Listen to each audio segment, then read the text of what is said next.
ನಮಸ್ಕಾರ. GN ಶ್ರೀನಿವಾಸ್ ಗೌಡ, ಕರ್ನಾಟಕ ರಕ್ಷಣಾ ವೇದಿಕೆ ಸಿಂಹ ಸೈನ್ಯ ಸಂಸ್ಥಾಪಕ ರಾಜ್ಯಾಧ್ಯಕ್ಷ ಮಾತಾಡ್ತಾ ಇದ್ದೀನಿ. ಬಂಧುಗಳೇ, ಇವತ್ತು ನಮ್ಮನ್ನಾಳುವಂತಹ ಸರ್ಕಾರ ರೈತರು ರಾಜ್ಯದ ದೇಶದ ಬೆನ್ನೆಲುಬು ಅಂತ ಹೇಳುವಂತಹ ಈ ನಮ್ಮನ್ನಾಳುವ ಒಂದು ಸರ್ಕಾರ ಇವತ್ತು ಅನ್ನ ನೀಡುವಂತಹ ರೈತರ ಭೂಮಿಗಳನ್ನು ಕಸಿದುಕೊಳ್ಳುವಂತಹ ಒಂದು ಪ್ರಯತ್ನ ಈ ಸರ್ಕಾರ ಬಂದಾಗಲಿಂದನೂ ಆಗ್ತಾ ಇದೆ. ಈ ಸರ್ಕಾರಕ್ಕೆ ರೈತರ ಮೇಲೆ ನಿಜವಾದಂತಹ ಕಾಳಜಿ ಇರೋದಾದರೆ ಇವತ್ತು ಹಲವಾರು ಕಂಪನಿಗಳನ್ನು ತಗೊಂಬಂದು KDBI ಅಕ್ವೈರ್ ಮಾಡುವಂಥದ್ದು, ಭೂಮಿಯನ್ನು ವಶಪಡಿಸ್ಕೊಳ್ಳುವಂಥದ್ದು, ಯಾವ ಭೂಮಿಯನ್ನು ವಶಪಡಿಸ್ಕೋಬೇಕು ಅನ್ನೋಂಥ ಸಾಮಾನ್ಯ ಪ್ರಜ್ಞೆ ಈ ಸರ್ಕಾರಕ್ಕೆ ಖಂಡಿತವಾಗಲೂ ಇಲ್ಲ. ಯಾಕಂದರೆ ಬೆಂಗಳೂರಿಗೆ ಸಮೀಪವಿರುವಂತಹ ದೇವನಹಳ್ಳಿ ಅಂತಾರಾಷ್ಟ್ರೀಯ ವಿಮಾನ ನಿಲ್ದಾಣದ ಸಮೀಪ ಇದೆ. ಆ ಕಾರಣಕ್ಕೆ ಅಲ್ಲಿನಂತಹ ರೈತರ ಭೂಮಿಗಳನ್ನು ಹೆಚ್ಚು ಕೋಟ್ಯಾಂತರ ರೂಪಾಯಿ ಬೆಲೆ ಬಾಳ್ತಾ ಇದೆ. ಇವತ್ತು ಸರ್ಕಾರ ಅದರಲ್ಲಿ ಲಾಭ ಮಾಡ್ಕೋಬೇಕು, ಒಂದಷ್ಟು ಖಾಸಗಿ ಕಂಪನಿಗಳಿಗೆ ಮಾರಾಟ ಮಾಡ್ಕೋಬೇಕು ರೈತರ ಆಸ್ತಿಯನ್ನು ಅಂತೇಳಿ ಇವತ್ತು ಒಂದು ದೊಡ್ಡ ಸಂಚನ್ನು ರೂಪಿಸಿರುವಂಥ ಈ ರಾಜ್ಯ ಸರ್ಕಾರಕ್ಕೆ ಮಾನ ಮರ್ಯಾದೆ ಇದೆಯಾ ಇಲ್ವಾ ಅಂತ ಕೇಳಬೇಕಾಗತ್ತೆ ನಾವು. ಇವತ್ತು ಭೂಮಿಯನ್ನೇ ಎಲ್ಲರೂ ಸಹ ಶ್ರೀಮಂತರಲ್ಲ, ಭೂಮಿಯನ್ನೇ ನಂಬಿಕೊಂಡು ಬದುಕುವಂತಹ ರೈತರು ಇವತ್ತು ಎಲ್ಲಿ ಹೋಗಬೇಕು? ಆ ಭೂಮಿಯನ್ನು ನೀವು ಕಿತ್ಕೊಂಡ್ರೆ ಇವತ್ತು 3 ಕಾಸು ನೀವು ಬೆಲೆ ಕಟ್ತಾ ಇದ್ದೀರಿ. ಅದಕ್ಕೆ ಇವತ್ತು 1 ಕೋಟಿ 10 ಲಕ್ಷ ನೀವು ಬೆಲೆಯನ್ನು ನಿಗದಿಪಡಿಸಿ ತಾತ ಮುತ್ತಾತ ಸಂಪಾದನೆ ಮಾಡೋ ಆಸ್ತಿಯನ್ನು ನೀವು ಕಿತ್ಕೊಂಡ್ರೆ ನಾಳೆ ಅದೇ ನೀವು ಯಾವ ಕಂಪನಿಗಳಿಗೆ ನೀವು ಮಾರಾಟ ಮಾಡ್ತಾ ಇದ್ದೀರಿ, ಆ ಕಂಪನಿಗಳಿಗೆ ವಾಚ್ಮೆನ್ ಆಗಿ ಕೆಲಸಕ್ಕೆ ಹೋಗುವಂಥ ಪರಿಸ್ಥಿತಿ ನಮ್ಮ ರೈತರಿಗೆ ಬರುತ್ತೆ. ಅದಕ್ಕೋಸ್ಕರ ಕರ್ನಾಟಕ ರಕ್ಷಣಾ ವೇದಿಕೆ ಸಿಂಹ ಸೈನ್ಯ ಒಂದು ದೊಡ್ಡ ಆಂದೋಲನವನ್ನು ಮಾಡಬೇಕು ಅಂತ ನಿರ್ಧಾರ ಮಾಡಿದೆ. ಇವತ್ತು ರೈತರ ಭೂಮಿಗಳನ್ನು ಉಳಿಸಲೇಬೇಕು. 3 ವರ್ಷದಿಂದ ಅನೇಕ ಹೋರಾಟಗಾರರು ಹೋರಾಟವನ್ನು ಮಾಡ್ತಾ ಬಂದಿದ್ದೀವಿ. ತುಟಿಗೆ ಬೆಣ್ಣೆ ಬಳಿಯುವಂತಹ ಕೆಲಸ ಮಾನ್ಯ ಮುಖ್ಯಮಂತ್ರಿ ಸಿದ್ದರಾಮಯ್ಯನವರು, ಮಾನ್ಯ ಉಪಮುಖ್ಯಮಂತ್ರಿಗಳು DK ಶಿವಕುಮಾರ್ ಅವರು ಈ ಹೋರಾಟವನ್ನು ಹತ್ತಿಕ್ಕಬೇಕು ಅಂತೇಳಿ ಇವತ್ತೊಂದು ಆದೇಶವನ್ನು ನಾಮಕಾವಸ್ಥೆಗೆ ಮಾಡಿದ್ದೀರಿ. ಈ ಆದೇಶ ಹೊರಡಿಸಿದ್ದಾಯಿತು. ಈ ಆದೇಶದಿಂದ ಏನಾದರೂ ಲಾಭ ಇದೆಯಾ? ಖಂಡಿತವಾಗಲೂ ಇಲ್ಲ. ಈ ಆದೇಶ ಮಾಡಿದ್ದೀರಿ. ಈ ಆದೇಶ ಹೆಂಗಿದೆ ಅಂದರೆ ಹೋರಾಟವನ್ನು ಕೈ ಬಿಡೋ ಮಾತ್ರಕ್ಕೆ ನಿಮ್ಮ ಆದೇಶ ಆಗಿದೆ. ನಿಮ್ಮ ಹೇಳಿಕೆ ಖಂಡಿತವಾಗ್ಲೂ ರೈತರು ಒಪ್ಪುವಂಥದ್ದಲ್ಲ. ಇವತ್ತು ಆ ಆಸ್ತಿಗಳನ್ನು ನೀವು ಸ್ಪೆಷಲ್ ಅಗ್ರಿಕಲ್ಚರ್ ಝೋನ್ ಆಗಿ ನೀವು ಅದನ್ನು ಶಾಶ್ವತವಾಗಿ ನೀವು ವ್ಯವಸಾಯ ಮಾಡ್ಕೋಬೇಕು ಅಂತ ಹೇಳಿ ನೀವು ಒಂದು ನಿರ್ಧಾರವನ್ನು ಮಾಡಿ ಹೋರಾಟವನ್ನು ಹತ್ತಿಕ್ಕುವಂಥ ಕೆಲಸ ಮಾಡಿದ್ದೀರಿ. ಆದರೆ ಇವತ್ತು ರೈತರ ಆಸ್ತಿಯನ್ನು, ರೈತರು ಸಂಪಾದನೆ ಮಾಡಿರೋ ಆಸ್ತಿಯನ್ನು ರೈತರು ಬೆಳ್ಕೊಂಡು ತಿಂದ್ಕೊಂಡು ನಾಳೆ ಕಷ್ಟ ಬಂತು ರೈತನಿಗೆ. ರೈತನ ಮನೆಯಲ್ಲಿ ಒಂದು ಮದುವೆ ಆಯಿತು, ರೈತನ ಮಗ ಯಾವುದೋ ಒಂದು ದೊಡ್ಡ ವಿದ್ಯಾಭ್ಯಾಸವನ್ನು ಮಾಡ್ದ, ನಾಳೆ ಒಂದು ಆಸ್ಪತ್ರೆ ಮಾಡಬೇಕು, ಅಲ್ಲೇನೋ ಒಂದು ಮಾಡಬೇಕು, ಅವನಿಗೆ ನೂರಾರು ತೊಂದರೆಗಳಾಗ್ತವೆ. ಆ ತೊಂದರೆಗಳಾದಾಗ ಅವನ ಆಸ್ತಿಯನ್ನು ಮಾರಬೇಕಾದ್ರೆ ಇವತ್ತು ನೀವು ಸ್ಪೆಷಲ್ ಅಗ್ರಿಕಲ್ಚರ್ ಝೋನ್ ಆಗಿ ನೀವು ಅದನ್ನು ಮಾಡೋದಾದರೆ ಖಂಡಿತವಾಗ್ಲೂ ಅದು ನಮಗೇನು ಉಪಯೋಗ ಇಲ್ಲ. ಖಂಡಿತ ಹೌದು, ನಾವು ಕೇಳಿರೋದು ಸತ್ಯ. ನಾವು ವ್ಯವಸಾಯ ಮಾಡಬೇಕು, ನಮ್ಮ ಆಸ್ತಿಗಳನ್ನು ಬಿಟ್ಕೊಡಿ ಅಂತ ಕೇಳಿರೋದು ಸತ್ಯ. ಆದರೆ ನೀವು ಈ ಷರತ್ತುಗಳನ್ನು ಏನಕ್ಕೆ ಹಾಕಿದ್ದೀರಿ? ಷರತ್ತುಗಳು ಹಾಕಬೇಡಿ. ನಮ್ಮ ಆಸ್ತಿಯನ್ನು ನಾವೇನು ಬೇಕಾದರೂ ಮಾಡ್ಕೊತೀವಿ. ನಮ್ಮ ಆಸ್ತಿಗಳನ್ನು ನೀವು ಯಾರ್ರೀ? ನಾವು ತೆರಿಗೆ ಕಟ್ಟುವಂಥದ್ದು. ನಮ್ಮನ್ನು ನಾವೊಂದು ಮತ ಕೊಟ್ಟು, ನಾವು ನಿಮ್ಗೊಂದು ಮತ ಭಿಕ್ಷೆಯನ್ನು ಕೊಟ್ಟು ನಿಮ್ಮನ್ನು ಈ ರಾಜ್ಯದ ಜನರನ್ನು ಆಳಲಿಕ್ಕೆ ಕೊಟ್ಟಿರೋವಂಥದ್ದು ನಿಮಗೇನು ನಾವು ಬರ್ಕೊಟ್ಟಿಲ್ಲ. ನಿಮ್ಗೆ ಇಷ್ಟ ಬಂದಂಗೆ ರಾಜಕಾರಣ ಮಾಡಲಿಕ್ಕೆ ನಿಮಗೆ ನಮ್ಮನ್ನು ಮಾರಾಟ ಮಾಡ್ಕೊಂಡಿಲ್ಲ. ನಿಮಗೆ ಒಂದು 5 ವರ್ಷ ನೀವು ಈ ರಾಜ್ಯದ ಜನರನ್ನು ಹಿತವನ್ನು ಕಾಪಾಡಲಿಕ್ಕೆ ನಿಮಗೆ ನಾವೊಂದು ಮತವನ್ನು ಕೊಟ್ಟಿದ್ದೀವಿ. ಆದರೆ ಹೆಚ್ಚು ಕಡಿಮೆ 3 ವರ್ಷ ಆಯಿತು. ನಿಮ್ಮ ಆಡಳಿತದಲ್ಲಿ ರೈತರು ನರಳಿ ಸಾಯುವಂಥ ಪರಿಸ್ಥಿತಿಗೆ ಬಂದಿದ್ದಾರೆ. ನಾವು ಒಂದು 10-15 ವರ್ಷ ಹಿಂದೆ ಮತ್ತೆ ಮರುಕಳಿಸುವಂಥ ಕೆಲಸ ಆಗ್ತಾ ಇದೆ.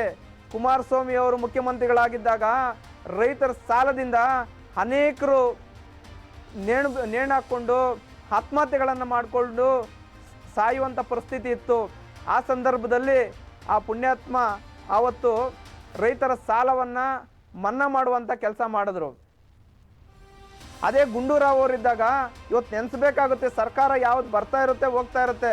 ಗುಂಡೂರಾವ್ ಅವರು ಉಚಿತವಾಗಿ ಪಂಪ್ಸೆಟ್ಗಳಿಗೆ ಕರೆಂಟನ್ನು ಕೊಟ್ಟರು. ಇವತ್ತು ನಾವು ಅದನ್ನು ನೆನೆಸಬೇಕಾಗುತ್ತೆ.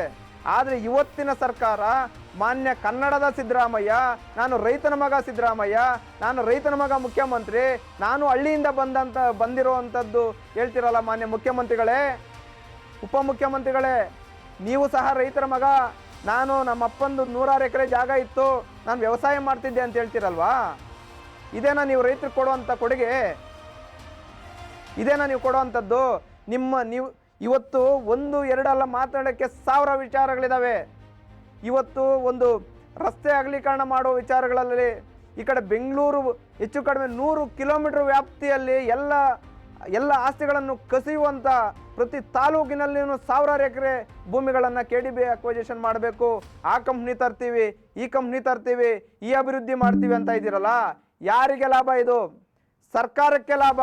ನೀವು ಲಪ್ಟಾಯಿಸುವ, ನೀವು ನಿಮ್ಮ ಖಜಾನೆಯನ್ನು ತುಂಬಿಸ್ಕೊಳ್ಳಿಕ್ಕೆ ಮಾಡ್ತಾ ಇರುವಂತಹ ಒಂದು ಯೋಜನೆ ಇದು ಅಂತ ಹೇಳಿದ್ರೆ ತಪ್ಪಾಗೋದಿಲ್ಲ. ರೈತರಿಗೆ ಈ ಒಂದು ಯೋಜನೆಯಿಂದ ಎಳ್ಳಿಷ್ಟು ಉಪಯೋಗ ಇಲ್ಲ, ಎಳ್ಳಿಷ್ಟು ಉಪಯೋಗ ಇಲ್ಲ ಇದರಿಂದ. ಇವತ್ತು ಮಾಡಿ ನೀವೊಂದು ಪ್ರಶ್ನೆ ಹಾಕ್ಬೋದು, ನಾವು ಅಭಿವೃದ್ಧಿ ಮಾಡೋದು ಬೇಡವಾ, ಅಭಿವೃದ್ಧಿ ಮಾಡಬೇಕಲ್ವಾ, ಜಾಗ ಭೂಮಿ ಬೇಕಲ್ವಾ ಅಂತ. ಎಲ್ಲಿ ವ್ಯವಸಾಯ ಮಾಡಲಿಕ್ಕೆ ಸೂಕ್ತವಿಲ್ಲದ ಜಾಗ, ಖಾಸಗಿ ಕಾರ್ಖಾನೆಗಳು ಎಲ್ಲಿ ಬೇಕಾದ್ರೂ ಮಾಡ್ಬೋದು, ಊರಿನ ಹೊರಗಡೆನೂ ಮಾಡ್ಬೋದು. ಯಾವ ಭೂಮಿಯಲ್ಲಿ ವ್ಯವಸಾಯ ಮಾಡಲಿಕ್ಕೆ ಸೂಕ್ತವಾದಂಥ ಜಾಗ ಅಲ್ಲ ಅಂಥ ಕಡೆ ಮಾಡಿ. ಇಲ್ಲ ನೀವು ತಗೊಳ್ಳೇಬೇಕು ಅನ್ನೋದಾದರೆ ದುಪ್ಪಟ್ಟು ಬೆಲೆಗೆ ತಗೊಳ್ಳಿ. ಇವತ್ತು 1 ಕೋಟಿ ಕೊಟ್ಟರೆ ಒಂದು ಮನೆ ಆಗಲ್ಲ ರೀ, ಒಂದು ವಿದ್ಯಾಭ್ಯಾಸ ಆಗೋದಿಲ್ಲ ರೈತ.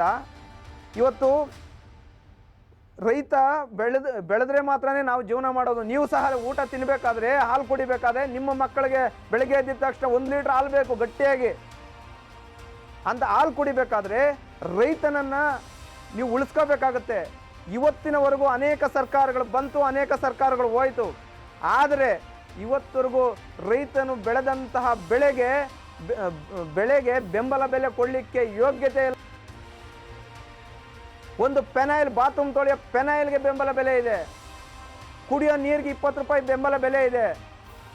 ರೈತನು ಬೆಳೆ ಬೆಳಿಬೇಕಾದ್ರೆ ಎಷ್ಟು ಬೆಳೆ ಬೆಳಿಬೇಕು, ಆ ಬೆಳೆ ಯಾವ್ಯಾವ ತಾಲೂಕಲ್ಲಿ, ಯಾವ್ಯಾವ ನಗರಗಳಲ್ಲಿ, ಯಾವ್ಯಾವ ಜಿಲ್ಲೆಗಳಲ್ಲಿ ಎಷ್ಟು ಪ್ರಮಾಣದಲ್ಲಿ ಹೆಚ್ಚಿನ ಯಾವ್ಯಾವ ಬೆಳೆಗಳನ್ನು ಬೆಳೀತಾರೆ, ಎಷ್ಟು ಪ್ರಮಾಣದಲ್ಲಿ ಬೆಳಿಬೇಕು, ಅದನ್ನು ಸರ್ಕಾರದಿಂದ ಒಂದು ಯೋಜನೆ ಮಾಡಲಿಕ್ಕಾಗಲ್ವೇನೋ?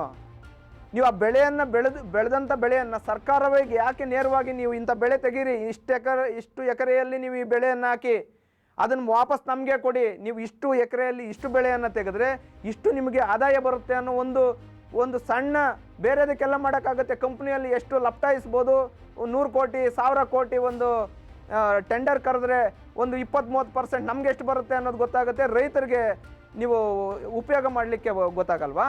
ರೈತರಿಗೆ ಯಾವ ಥರ ಯೋಜನೆ ತರಬೇಕು ಅಂತ ಗೊತ್ತಾಗಲ್ವಾ? ಕೃಷಿ ಮಂತ್ರಿಗಳೇನು ಪ್ರಜ್ಞೆ ಇಲ್ವಾ ಕೃಷಿ ಮಂತ್ರಿಗಳಿಗೆ? ಎಷ್ಟು ವಿಚಾರಗಳಿದೆ. ಇವತ್ತು ಅದೇ ರೈತರು ಬೆಳೆಯುವಂತಹ ಬೆಳೆಗೆ ಒಂದು ಗೊಬ್ಬರದ ವ್ಯವಸ್ಥೆ ಮಾಡಲ್ಲ ನೀವು. ಪ್ರತಿ ಮುಂಗಾರಿನಲ್ಲಿ ಜಗಳ ಮಾಡಬೇಕು, ಸಾವು ನೋವುಗಳಾಗ್ತಾ ಇದ್ದಾವೆ. ಒಬ್ರಿಗಾದ್ರೂ ಇಷ್ಟು ಜನ ಸರ್ಕಾರ ಬರುತ್ತೆ, ಇವ್ರ ಮೇಲೆ ಅವ್ರು ಹೇಳ್ತಾರೆ, ಅವ್ರ ಮೇಲೆ ಇವ್ರು ಹೇಳ್ತಾರೆ, ಆದರೆ ರೈತರ ಬಗ್ಗೆ ಯಾರಿಗಾದ್ರೂ ಕಾಳಜಿ ಇದೆಯಾ? ರೈತರ ಕಷ್ಟ ಸುಖ ಏನಾದರೂ ಯಾರು ನೋಡಿದ್ದೀರಾ? ಇವತ್ತು ರೈತ ನಿಜವಾದ ಕಷ್ಟದಲ್ಲಿರೋದು ಯಾರಾದರೂ ಇದೆಯಾ? ಅದು ರೈತ ಮಾತ್ರನೇ.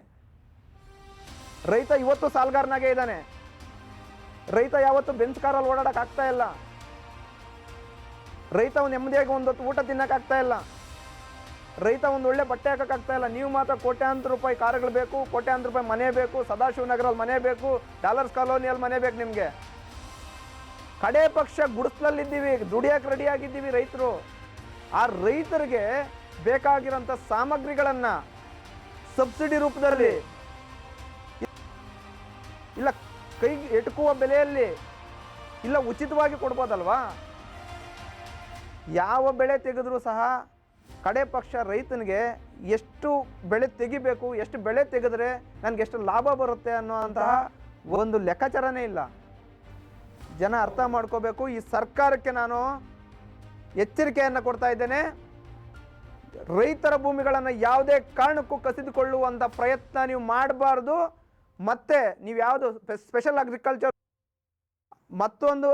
ಮತ್ತೊಂದು ಷರತ್ತುಗಳನ್ನು ಹಾಕಿ ತೊಂದರೆ ಕೊಡುವಂಥ ಕೆಲಸ ಮಾಡಬಾರ್ದು. ಕೊಟ್ಟಿದ್ದೇ ಆದಲ್ಲಿ ಕರ್ನಾಟಕ ರಕ್ಷಣಾ ವೇದಿಕೆ ಸಿಂಹ ಸೈನ್ಯ ಬೀದಿಗಿಳಿದು ಹೋರಾಟ ಮಾಡುತ್ತೆ. ನಿಮ್ಮ ಮನೆಗಳ ಮುಂದೆ ನಿಮ್ಮ ಬಾಗಿಲಲ್ಲಿ ಕೂತ್ಕೊಂಡು ಹೋರಾಟ ಮಾಡಬೇಕಾಗುತ್ತೆ. ಯಾವ ಮುಖ್ಯಮಂತ್ರಿ ಆಗ್ಬೋದು, ಉಪಮುಖ್ಯಮಂತ್ರಿ ಆಗ್ಬೋದು, ಕೃಷಿ ಸಚಿವರಾಗಿರ್ಬೋದು. ಇದು ಎಚ್ಚರಿಕೆಯ ಗಂಟೆ ಅಂತ ಹೇಳಲಿಕ್ಕೆ ನಿಮಗೆ ಬಯಸ್ತೇನೆ ನಾನು.